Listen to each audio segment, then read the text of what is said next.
Ces véhicules amphibies, les défenseurs du Made in France auraient adoré. Dans les années 80, c'est en effet dans les Ardennes, à Tournes et Glères, que les jeeps et véhicules Poncin étaient fabriqués.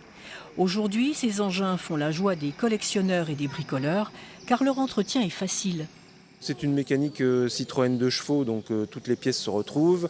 Après, ce sont des engrenages et des chaînes, donc il n'y a rien de compliqué là-dedans.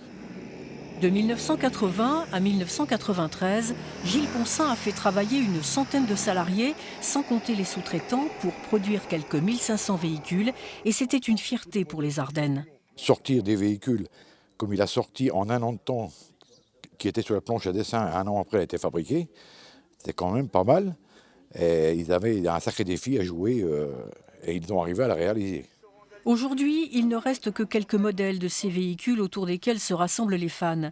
Ils aiment faire redécouvrir les qualités de ces 6, voire 8 roues. Celui-là, en fait, on est allé le chercher à Chamonix et il servait donc pour ravitailler des restaurants d'altitude, hein, puisque ces engins-là passent partout. À l'origine, quand on l'a retrouvé, il était équipé avec ses chenilles, hein, donc là, même avec une grosse épaisseur de neige, ça passe vraiment d'une façon remarquable. Ces véhicules, maniables et légers, passaient partout, y compris dans des champs gorgés d'eau. Ils pouvaient être utilisés pour la démoustication, pour des secours, pour l'armée aussi.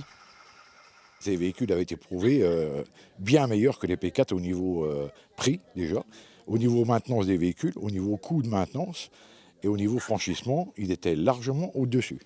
Seulement, c'est Peugeot qui a décroché le contrat pour l'armée et l'entreprise n'a pas survécu. Aujourd'hui, seuls les collectionneurs font encore ronronner les moteurs.